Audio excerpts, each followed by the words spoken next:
രമേശ് ചെന്നിത്തല ഭയങ്കര സക്സസ്ഫുൾ ആയി കൊണ്ട് നടക്കുന്ന ഒരു പദ്ധതിയാണ് തൂഫാൻ പദ്ധതി. അതിൻ്റെ ഇതിൽ ഭയങ്കര വിമർശനം വരുന്ന സംഭവം എന്താണ് നിലവിൽ? ഇത് ഭയങ്കര സക്സസ്ഫുൾ ആയിട്ടല്ല നടക്കുന്നത്, കബളിപ്പിക്കുന്നുണ്ടോ ജനങ്ങളെ? നമ്മളെ സംബന്ധിച്ച് കേരളത്തിലെ ലഹരിക്കെതിരായിട്ടുള്ള പോരാട്ടത്തെ സംബന്ധിച്ച് നമുക്കറിയാം, കഴിഞ്ഞ ഗവൺമെൻറ് ഇരുന്ന സമയത്തും ഡാൻസ് ഓഫ് സംഘം ഉൾപ്പെടെ യോദ്ധാവ്, എക്സൈസിൻ്റെ യോദ്ധാവ് ഉൾപ്പെടെയുള്ള സംവിധാനങ്ങൾ ഉൾപ്പെടെ ഏറ്റവും മികച്ച രീതിയിൽ പ്രവർത്തിച്ചുകൊണ്ടിരിക്കുകയാണ്. നമ്മളെല്ലാവരും നാടൊട്ടുക്ക് ലഹരിക്കെതിരായിട്ടുള്ള പ്രവർത്തനങ്ങൾക്ക് നേതൃത്വം കൊടുത്തു വരികയാണ്. ഇപ്പോൾ തൂഫാൻ ഉൾപ്പെടെ, ഇപ്പോൾ പുതിയ ഗവൺമെൻറ് വന്നുകൊണ്ട് തൂഫാൻ എന്ന് പറഞ്ഞ പദ്ധതിയിലൂടെ ലഹരിക്കെതിരായിട്ടുള്ള പ്രവർത്തനങ്ങളൊക്കെ നടത്തുന്നുണ്ട്. നമ്മളിപ്പോൾ പറഞ്ഞു വന്നത്, ഇന്നിപ്പോൾ കഴിഞ്ഞ ദിവസം ഈ ലഹരിയുമായി ബന്ധപ്പെട്ടുകൊണ്ട് യൂത്ത് കോൺഗ്രസിൻ്റെ സജീവ പ്രവർത്തകർ ഉൾപ്പെടെയുള്ളവർ അറസ്റ്റ് ചെയ്യപ്പെട്ടിട്ടുണ്ട്. അവർ അറസ്റ്റ് ചെയ്യപ്പെട്ടപ്പോൾ അതിനകത്ത് നമുക്ക് കാണാൻ വേണ്ടി കഴിഞ്ഞത് മുഖ്യമന്ത്രിയുടെ സോഷ്യൽ മീഡിയ കോർഡിനേറ്ററായിട്ടുള്ള ആളെ കൂടി ഇതുമായി ബന്ധപ്പെട്ടുകൊണ്ട് അറസ്റ്റ് ചെയ്യപ്പെട്ടിട്ടുണ്ട് എന്നുള്ളതാണ്. എന്നാൽ ഇതിന് തുടർ പ്രവർത്തനങ്ങളുമായി എങ്ങനെയാണ് പോലീസ് മുന്നോട്ട് പോകുന്നത് എന്നതുൾപ്പെടെയുള്ള കാര്യത്തിൽ നമുക്ക് വ്യക്തത വരുത്തേണ്ടതായിട്ടുണ്ട്. അതിനകത്തൊരു കാര്യമുള്ളത്, കഴിഞ്ഞ ദിവസം ഇതിനെ ന്യായീകരിച്ചുകൊണ്ട് സംസ്ഥാനത്തിൻ്റെ ഒരു മന്ത്രി തന്നെ, പ്രത്യേകിച്ച് യൂത്ത് കോൺഗ്രസിൻ്റെ സംസ്ഥാന അധ്യക്ഷനായിട്ടുള്ള ഒ ജെ ജനീഷ് എന്ന് പറയുന്ന മന്ത്രി തന്നെ ഇതിൻ്റെ കണ്ണികളാണ് എന്നുള്ള നിലയ്ക്ക്, കണ്ണികളായാൽ കുഴപ്പമില്ല എന്നുള്ള നിലയ്ക്കെല്ലാം പറയുന്ന ഒരു പ്രസ്താവന, ഒരു അവ്യക്തമായ പ്രസ്താവന ഇറക്കുന്ന സ്ഥിതിയുണ്ടായി. യൂത്ത് കോൺഗ്രസുമായി ഒരു ബന്ധമില്ല എന്നുള്ള പ്രസ്താവന ഇറക്കുകയുണ്ടായി. തൊട്ടടുത്ത ദിവസം ഇന്നിപ്പോൾ യൂത്ത് കോൺഗ്രസിൻ്റെ എറണാകുളം ജില്ലാ പ്രസിഡന്റ് അവരെ ഗുരുതരമായിട്ടുള്ള ഈ കേസിൽപ്പെട്ടതിൻ്റെ പേരിൽ യൂത്ത് കോൺഗ്രസിൻ്റെ നിന്നെല്ലാം ഒഴിവാക്കുന്നു എന്ന് പറയുന്ന നിലപാട് സ്വീകരിക്കുന്ന സ്ഥിതിയുണ്ടായി. നമ്മളെ സംബന്ധിച്ച് ഒരു ആശങ്ക നിലനിൽക്കുന്നത്, കേരളത്തിലെ പൊതുവിൽ ഞങ്ങൾക്കെല്ലാവർക്കുമുള്ളൊരു ആശങ്ക എന്ന് പറയുന്നത്, മുഖ്യമന്ത്രിയുടെ ഓഫീസുമായി നേരിട്ടിപ്പോൾ ഏതെങ്കിലും തരത്തിലൊരു പരിപാടിയിൽ ഫോട്ടോ കൊടുത്തൊരു ബന്ധമല്ല, മുഖ്യമന്ത്രിയുടെ സോഷ്യൽ മീഡിയ സംവിധാനത്തെ കൈകാര്യം ചെയ്യുന്ന കോർഡിനേറ്ററായി പ്രവർത്തിച്ചു കൊണ്ടിരുന്ന ആൾ ഉൾപ്പെടെയാണ് ഈ കേസിനകത്ത് പിടിക്കപ്പെട്ടിട്ടുള്ളത്, MDMA പിടിക്കപ്പെട്ടിട്ടുള്ളത്.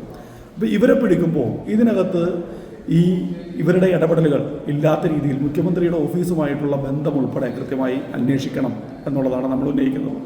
കാരണം അത് കൃത്യമായി അന്വേഷിക്കണമെന്ന് ഞങ്ങൾ എടുത്തു പറയുന്നതിൻ്റെ പ്രധാനപ്പെട്ട കാരണം എന്താണെന്ന് വെച്ചാൽ, നമുക്കറിയാം ഇതിനു മുമ്പ് യൂത്ത് കോൺഗ്രസിൻ്റെ സംസ്ഥാന അധ്യക്ഷനായിരുന്ന രാഹുൽ മാങ്കൂട്ടം ഉൾപ്പെടെയുള്ള കേസിനകത്ത് ഇവർ സ്വീകരിച്ചിട്ടുള്ള സമീപനം അറിയാം. അന്നത്തെ തുടർച്ചയായിട്ടുള്ള പല പെൺകുട്ടികളുടെയും പരാതികളുടെ അടിസ്ഥാനത്തിൽ അന്ന് നിയമ നടപടികൾ ഉൾപ്പെടെ സ്വീകരിക്കുന്ന സ്ഥിതിയുണ്ടായി.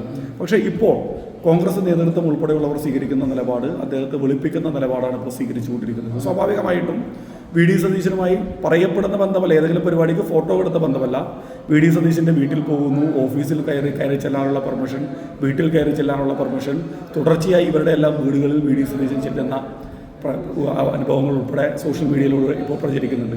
അപ്പോൾ ഈ സാഹചര്യത്തിൽ ഈ പ്രതികൾ സംരക്ഷിക്കപ്പെടാനുള്ള സാധ്യതകൾ നിലനിൽക്കുന്നുണ്ട് എന്നുള്ളതാണ്. ഇതിനകത്ത് ഞങ്ങൾ തൂഫാനുമായി ബന്ധപ്പെട്ടുകൊണ്ടൊരു ആരോപണം ഉന്നയിക്കാനുള്ള മറ്റൊരു കാര്യമെന്ന് പറയുന്നത്, എറണാകുളത്ത് വെച്ച് തൂഫാനുമായി ബന്ധപ്പെട്ട തൂഫാൻ വാരിയേഴ്സിൻ്റെ യോഗം വിളിക്കുമ്പോൾ ആ യോഗത്തിനകത്ത് പങ്കെടുത്തത് എറണാകുളത്തെ അറിയപ്പെടുന്ന കുപ്രസിദ്ധി നേടിയിട്ടുള്ള ഗുണ്ടകൾ ഉൾപ്പെടെയുള്ളവരെ ആ യോഗത്തിനകത്ത് തൂഫാൻ വാരിയേഴ്സായി ആ യോഗത്തിൽ വിളിക്കുന്ന സ്ഥിതിയുണ്ടായി. പിന്നീട് DCC പ്രസിഡന്റ് തന്നെ ഞങ്ങൾക്കത് അറിയില്ല എന്ന് പറയുന്ന സ്ഥിതിയുണ്ടായി. അപ്പോൾ ഇത്തരത്തിലുള്ള പ്രതിസന്ധികൾ, തൂഫാൻ നല്ല ലക്ഷ്യത്തോടു കൂടിയാണെങ്കിൽ എല്ലാവിധ പിന്തുണയും ഞങ്ങളുടെ ഭാഗത്തുനിന്നുണ്ടാവും. പക്ഷേ ഇതിൻ്റെ അടിസ്ഥാനത്തിൽ ഈ ഗുണ്ടാ സംഘങ്ങളെ ഉൾപ്പെടെ തൂഫാൻ്റെ വാരിയേഴ്സായി പ്രവർത്തിക്കുമ്പോൾ അവർ എത്തരത്തിൽ ഈ തൂഫാനിൽ ഇടപെടുന്നുണ്ട് എന്നതുകൂടി നമുക്ക് പരിശോധിക്കപ്പെടേണ്ടതുണ്ട്. ഇന്നലെ MDMA അറസ്റ്റ് ചെയ്യപ്പെട്ട, കഴിഞ്ഞ ദിവസം അറസ്റ്റ് ചെയ്യപ്പെട്ട പ്രതികളിൽ ഒരാൾ പെരുമ്പാവൂർ കേന്ദ്രീകരിച്ച് പ്രവർത്തിച്ചു കൊണ്ടിരിക്കുന്ന ഗുണ്ടാ സംഘത്തിൻ്റെ, കുപ്രസിദ്ധി നേടിയിട്ടുള്ള ഗുണ്ടാ നേതാവിൻ്റെ ഗുണ്ടാ സംഘത്തിലെ പ്രധാനിയായിരുന്നു എന്നുള്ളത് കൂടി നമ്മുടെ മുമ്പിൽ നിൽക്കുന്നുണ്ട്. അപ്പോൾ ഇവരെല്ലാവരും തൂഫാൻ്റെ വാരിയേഴ്സായുള്ള പ്രവർത്തനങ്ങൾക്ക് പകല് നേതൃത്വം കൊടുക്കുന്നുണ്ട്, വൈകുന്നേരങ്ങളിൽ ഇത്തരത്തിലുള്ള പ്രവണതകളുമായി പോകുന്നുണ്ട് എന്നുള്ളത് കൂടി നമ്മൾ വിലയിരുത്തപ്പെടേണ്ടതുണ്ട്.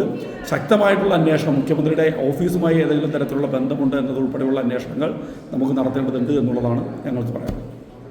ഇപ്പോൾ ഇന്നലെ രാത്രി വന്ന വാർത്തകൾ പറഞ്ഞാൽ മെസ്സിയെ കേരളത്തിലേക്ക് കൊണ്ടുവന്ന് പറഞ്ഞിട്ട് എന്താണ് അതിൻ്റെ ഒരു നടപടി എന്ന് പറഞ്ഞാൽ എന്താണ്, മുഖ്യമന്ത്രിക്ക് യാതൊരു ബന്ധവുമില്ല, അങ്ങനെ ഒരു എഗ്രിമെൻറ്റ് വന്നിട്ടില്ല എന്ന് പറഞ്ഞിട്ട് വാർത്തകൾ വരുന്നത് കണ്ടിട്ടുണ്ടാവുമല്ലോ.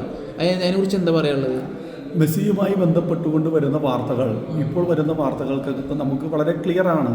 അതിനകത്ത് ഏതെങ്കിലും തരത്തിലുള്ള പ്രവർത്തനങ്ങൾ നടത്തി ആ ഘട്ടത്തിൽ GCDA ചെയർമാൻ തന്നെ ആ സ്റ്റേഡിയത്തിനകത്ത് നടത്തിയിട്ടുള്ള പ്രവർത്തനങ്ങളെക്കുറിച്ച് വളരെ വിശദമായി തന്നെ ഇതിനകത്ത് വിശദീകരിക്കപ്പെട്ടിട്ടുണ്ട്.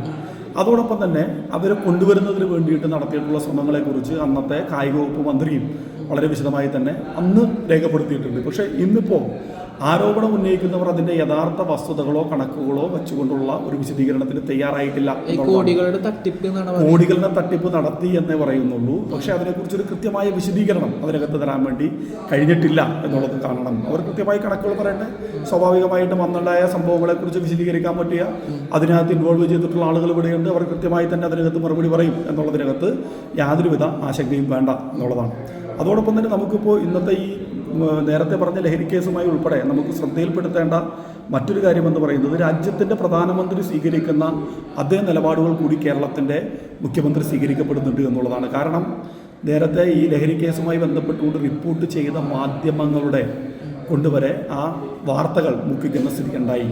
മെറ്റയോട് തന്നെ ഇവിടുന്ന് ആവശ്യപ്പെട്ടുകൊണ്ട് അതുമായി ബന്ധപ്പെട്ടുകൊണ്ട് മുഖ്യമന്ത്രിയുടെ സോഷ്യൽ മീഡിയ കോർഡിനേറ്ററായി പ്രവർത്തിക്കുന്ന ആൾ ലഹരി കേസിൽ പിടിയിലായി എന്നുള്ള കണ്ടന്റുകൾ നിർബന്ധമായും മെറ്റയെ കൊണ്ട് നീക്കം ചെയ്യുന്നൊരു പ്രവണത കൂടി ഇപ്പോൾ ഈ കാര്യത്തിനകത്ത് കാണുന്നുണ്ട്.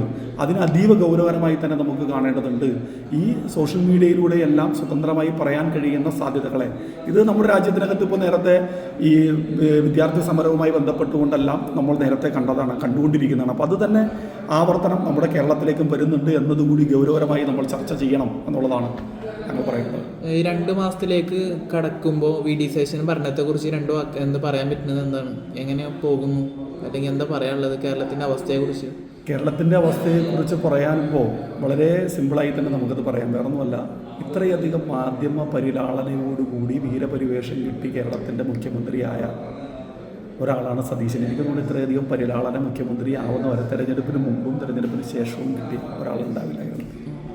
പക്ഷേ ഇന്ന് 10-20 ദിവസമാകുമ്പോൾ എല്ലാവരെ കൊണ്ടും നല്ലത് പറയിപ്പിച്ച എല്ലാവരെ കൊണ്ടും തിരുത്തി പറയിപ്പിച്ചുകൊണ്ടിരിക്കുകയാണ് എന്നുള്ളതാണ്. മുഖ്യമന്ത്രി ആവുന്നതിന് മുമ്പ് നുണേശൻ എന്നുള്ള ഓമനപ്പേരിട്ടുകൊണ്ട് വിമർശകർ അദ്ദേഹത്തെ വിളിച്ചപ്പോൾ അതിനെല്ലാം തള്ളി പറഞ്ഞുകൊണ്ടിരുന്നു. പക്ഷേ അന്ന് ഞങ്ങൾ ഉൾപ്പെടെയുള്ളവർ വിമർശിക്കുമ്പോൾ അതിനെ ന്യായീകരിച്ച മാധ്യമങ്ങൾ ഉൾപ്പെടെ നിലപാടുകളില്ലാത്ത ഓരോ സമയത്തും വാക്കുകൾ മാറ്റിയും പ്രയോഗങ്ങൾ മാറ്റിയും ഉപയോഗിക്കുന്ന കേരളത്തിൻ്റെ മുഖ്യമന്ത്രിക്ക് ചേർന്നതല്ല എന്ന് പരസ്യമായി പറയുന്ന സ്ഥിതിയിലോട്ട് കേരളത്തിൻ്റെ സ്ഥിതി മാറിക്കൊണ്ടിരിക്കുകയാണ്.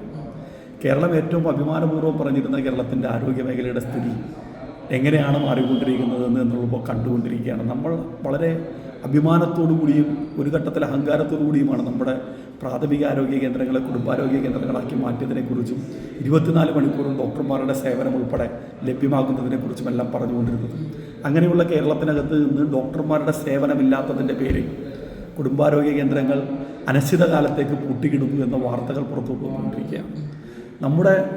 നമ്മളിപ്പോൾ പറഞ്ഞുകൊണ്ടിരിക്കുന്നതിൻ്റെ തൊട്ടടുത്തുള്ള കളമശ്ശേരി മെഡിക്കൽ കോളേജിനകത്തെ മെഡിസിനുകൾ ഉൾപ്പെടെയുള്ളവ, അവശ്യ മെഡിസിനുകൾ ഉൾപ്പെടെയുള്ളവ ഇല്ലാത്ത സ്ഥിതിയിലോട്ട് മാറിക്കൊണ്ടിരിക്കുന്നു. ഇരുണ്ട കാലത്തിലേക്ക് പോകുമെന്ന് നേരത്തെ ഞങ്ങൾ ഉൾപ്പെടെ തെരഞ്ഞെടുപ്പിന് മുമ്പിൽ പറഞ്ഞപ്പോൾ ഇത്ര അതിവേഗം ഇരുണ്ട കാലത്തിലേക്ക് പവർ കട്ട് ഉൾപ്പെടെ തിരിച്ചു കൊണ്ടുവരുന്നൊരു കാലഘട്ടത്തിലേക്ക് പോകും എന്ന് ഞാൻ പോലും പ്രതീക്ഷിച്ചിരുന്നില്ല. വളരെ അധികാരത്തിലേറെ ദിവസങ്ങൾക്കുള്ളിൽ തന്നെ ഒരു പവർ കട്ട് ഉൾപ്പെടെ കൊണ്ടുവരുന്ന സ്ഥിതിയിലോട്ട് മാറിക്കൊണ്ടിരിക്കുകയാണ്.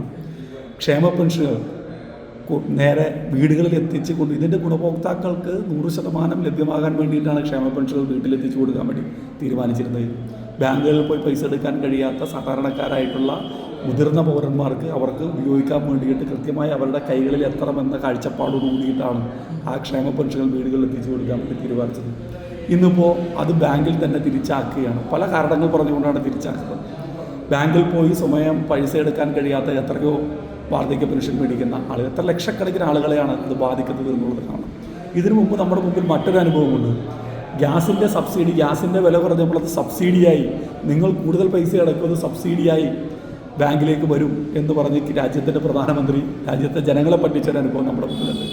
കോൺഗ്രസിൻ്റെ ചരിത്രം എന്ന് പറയുന്നത് 1980 മുതലുള്ള ചരിത്രം എന്ന് പറയുന്നത് ഇത് കൊടുക്കാൻ തീരുമാനിച്ചപ്പോൾ തൊട്ട് ഈ ക്ഷേമ പെൻഷനെ എതിർക്കുന്നൊരു നിലപാടാണ് കോൺഗ്രസ് സ്വീകരിച്ചിരുന്നത്. അതേ നിലപാട് തന്നെയാണ് കോൺഗ്രസ് ഇപ്പോഴും മുന്നോട്ട് വയ്ക്കുന്നത് എന്നതാണ് ഇപ്പോൾ നേരിട്ട് കൈകളിൽ എത്തിക്കുന്ന ഈ സംവിധാനത്തെ അട്ടിമറിച്ചുകൊണ്ട് ബാങ്കുകളിലൂടെ ആക്കുന്നതിലൂടെ ലക്ഷ്യം വെക്കുന്നത് എന്നുള്ളത് കാണാൻ വേണ്ടി കഴിയും. വളരെ കുറച്ച് കാര്യങ്ങളെ ഞാൻ പറഞ്ഞല്ലോ. ഇപ്പോൾ സ്ത്രീകൾക്കുള്ള പെൻഷൻ നിർത്തലാക്കിയത്, ചെറുപ്പക്കാർക്കുള്ള പെൻഷൻ നിർത്തലാക്കിയത്, നേരത്തെ ലേബർ കോഡുകൾ വന്നപ്പോൾ ഏറ്റവും ഫലപ്രദമായി അതിനെ പ്രതിരോധിക്കാൻ വേണ്ടിയിട്ടുള്ള സംവിധാനങ്ങൾ ഏർപ്പെടുത്തിയ സംസ്ഥാനമാണ് കേരളം എന്ന് പറയുന്നത്. ആ കേരളത്തിലാണ് നമ്മുടെ എറണാകുളം ജില്ലയിലും കോഴിക്കോടുമായി പ്രവർത്തിക്കുന്ന സ്ഥാപനങ്ങളിലകത്ത് നിന്ന് 600-ലധികം വരുന്ന തൊഴിലാളികളെ രാവിലെ മൈക്ക് അനൗൺസ്മെൻറ്റിലൂടെ ഇന്ന് ഉച്ച മുതൽ നിങ്ങൾക്ക് ജോലിയില്ല എന്ന പ്രഖ്യാപനം നടത്തിയത്. അതായത് കേന്ദ്ര ഗവൺമെൻറ് എല്ലാ തീരുമാനങ്ങളും അടിച്ചേൽപ്പിക്കുന്ന രീതിയിലേക്ക് മാറിക്കൊണ്ടിരിക്കുന്നു. കേന്ദ്ര ഗവൺമെൻറ് പറഞ്ഞുകൊണ്ടിരിക്കുന്ന വന്ദേമാതരം ഉൾപ്പെടെയുള്ള കാര്യങ്ങൾ, ഇതെല്ലാം ജനങ്ങളെ വിഭജിക്കാൻ വേണ്ടിയിട്ട് മുന്നോട്ട് വെക്കുന്ന മുഴുവൻ കാര്യങ്ങളെയും കേരളത്തിനകത്ത് നടപ്പിലാക്കാൻ കഴിയില്ല എന്ന ആർജവത്തോടുകൂടി പറഞ്ഞിരുന്ന കേരളത്തെ കേന്ദ്ര ഗവൺമെൻറ് എന്ത് പറയുന്നോ അതെല്ലാം അക്ഷരം പ്രതി വിഭജനത്തിൻ്റെ ഭാഗമായി ഇന്ത്യയിലെ ജനങ്ങളെ വിഭജിക്കാൻ വേണ്ടിയിട്ട് കേന്ദ്ര സർക്കാർ മുന്നോട്ട് വെക്കുന്ന, സംഘപരിവാർ മുന്നോട്ട് വെക്കുന്ന മുഴുവൻ ആശയങ്ങളെയും ഒരു സംശയവുമില്ലാതെ 100% എങ്ങനെയാണ് ഒരു സംഘപരിവാർ ഗവൺമെൻറ് ചെയ്യുന്നത് ആ രീതിയിൽ തന്നെ നമ്മുടെ കേരളത്തെയും മാറ്റുന്ന രീതിയാണ് ഇപ്പോൾ അവലംബിച്ചുകൊണ്ടിരിക്കുന്നത്. ഇതെല്ലാം നമ്മൾ കണ്ടുകൊണ്ടിരിക്കുകയാണ്. ഇപ്പോൾ ഞാനൊരു ഒരു തമാശ രീതിയിൽ ചോദിക്കുകയാണെങ്കിൽ ഇപ്പോൾ പിണറായി വിജയന് ഉള്ളതും വി ഡി സതീശന് ഇല്ലാത്തതുമായ ഒരു കാര്യം എന്താ പറഞ്ഞാൽ എന്താ പറയുക? നിലപാട് എന്ന് തന്നെ പറയാം. ഒറ്റ വാക്കിൽ പറയുകയാണെങ്കിൽ നിലപാട് ജനങ്ങളെ നമ്മുടെ ജനങ്ങളെ സംരക്ഷിക്കണം എന്ന ഉറച്ച നിലപാട്. അതായത് കേരളത്തിനകത്തെ മുഴുവൻ വരുന്ന ജനവിഭാഗങ്ങൾക്കും വേണ്ടി പ്രവർത്തിക്കുക എന്ന നിലപാടാണ്. അല്ലാതെ ഓരോ ഘട്ടത്തിനകത്തും നമ്മൾക്ക് ആവശ്യമുള്ളത് എടുക്കുന്ന നിലപാടല്ല നേരത്തെ ഗവൺമെൻറ് സ്വീകരിച്ചുകൊണ്ടിരുന്നത്. ഇപ്പോൾ നിങ്ങൾക്കത് പരിശോധിച്ചാൽ മനസ്സിലാവും. ഓരോ ഘട്ടത്തിനകത്തും എന്തും എങ്ങനെയും മാറ്റിമറിക്കാം എന്ന നിലപാടാണ് അവിടെ സ്വീകരിച്ചുകൊണ്ടിരുന്നത്. ഒരു പ്രതികാര രീതിയിലുള്ള നടപടികളുമായി പോകുന്ന, ജനങ്ങളോട് ഉൾപ്പെടെ ഒരു പ്രതികാര നടപടിയിലോട്ട് പോകുന്ന നിലപാടാണ് ഒരു ഏറ്റവും കൂടുതൽ നമ്മളെല്ലാവരും മാധ്യമങ്ങൾ ഉൾപ്പെടെ പറഞ്ഞുകൊണ്ടിരുന്നത് ഏറ്റവും ധാർഷ്ട്യത്തോടു കൂടി മാധ്യമപ്രവർത്തകരോടെല്ലാം പ്രവർത്തിക്കുന്ന ആളാണ് സഖാവ് പിണറായി വിജയൻ എന്നാണ്. പക്ഷേ ഇന്നിപ്പോൾ നിങ്ങൾ നോക്കൂ, മാധ്യമപ്രവർത്തകർ ചോദിക്കുന്ന ചോദ്യങ്ങൾക്ക് മറുപടി പറയാൻ വേണ്ടി വി ഡി സതീശൻ തയ്യാറാവുന്നുണ്ട്. ചോദ്യങ്ങൾ ചോദിക്കുന്ന മാധ്യമപ്രവർത്തകരെ ചിത്ത വിളിക്കുന്ന നിലയിലോട്ട് മാറുന്നുണ്ട്. ഇതെല്ലാം കേരളം കണ്ടുകൊണ്ടിരിക്കുകയാണ്. നേരത്തെ പറഞ്ഞ വിമർശനങ്ങളെല്ലാം പിണറായിക്കെതിരെയാണ് പറഞ്ഞിരുന്നതെങ്കിൽ എത്ര നല്ല രീതിയിലാണ് അദ്ദേഹം കൈകാര്യം ചെയ്തിരുന്നത്. ഇന്നിപ്പോൾ പറയേണ്ട സ്ഥിതിയിലൂടെ നമ്മൾ മാറുകയാണ്. ഇപ്പോൾ പിണറായി വിജയൻ്റെ ജീവിതം ഒരു സിനിമയാക്കുകയാണെങ്കിൽ സിനിമയ്ക്ക് എന്ത് പേരിടും? അത് നമ്മൾ ആലോചിക്കണം. സിനിമ എന്നതിനെക്കുറിച്ചെല്ലാം പിന്നീട് ആലോചിക്കേണ്ട. അല്ല, പെട്ടെന്ന് തോന്നുകയാണെങ്കിൽ ഒരു പേരിടാൻ പറയുകയാണെങ്കിൽ അതൊക്കെ ഞാൻ പറഞ്ഞില്ല, അങ്ങനെയുള്ള കാര്യങ്ങൾ നമുക്ക് ആലോചിക്കാം. നമ്മളെ സംബന്ധിച്ച് ഞങ്ങൾക്കൊരു അനുഭവമുണ്ട് പിണറായി വിജയൻ്റെ കാര്യത്തിലല്ല, വി ഡി സതീശൻ്റെ കാര്യത്തിനകത്ത്. അതായത് വി ഡി സതീശൻ്റെ കാര്യത്തിനകത്ത് നുണേശൻ്റെ നുണകൾ എന്ന് പറഞ്ഞുകൊണ്ട് ഒരു പരിപാടി എറണാകുളത്ത് സംഘടിപ്പിച്ച ആളുകളാണ്. ഞാനതിൻ്റെ യുഎഫിയുടെ ജില്ലാ സെക്രട്ടറി ആയിരുന്നു ആ സമയത്ത്. എറണാകുളത്ത് സംഘടിപ്പിക്കുമ്പോൾ ഞങ്ങൾക്കുണ്ടായ അനുഭവം എന്ന് പറയുന്നത് പരിപാടി അവസാനിപ്പിക്കാൻ പറ്റാത്ത സ്ഥിതിയായിരുന്നു. അതായത് മത്സരത്തിൽ പങ്കെടുക്കാൻ വേണ്ടിയിട്ട് നമ്മൾ ആദ്യം ഇവിടെ പറഞ്ഞ് മത്സരം ആരംഭിച്ചപ്പോൾ അത് നിർത്താൻ പറ്റാത്ത സ്ഥിതിയാണ്. അതിൻ്റെ കാര്യം എന്താണെന്ന് വെച്ചാൽ അതിൽ പങ്കെടുത്ത ചെറുപ്പക്കാർ, വിദ്യാർത്ഥികൾ ഉൾപ്പെടെയുള്ളവർക്ക് 100 കണക്കിന് നുണകൾ സതീശൻ പറഞ്ഞതിനെക്കുറിച്ച് പറയാറുണ്ട്. സ്വാഭാവികമായിട്ടും നമുക്ക് അത്തരത്തിൽ തന്നെ അത് ആലോചിക്കാൻ കഴിയുന്നു. ശരി.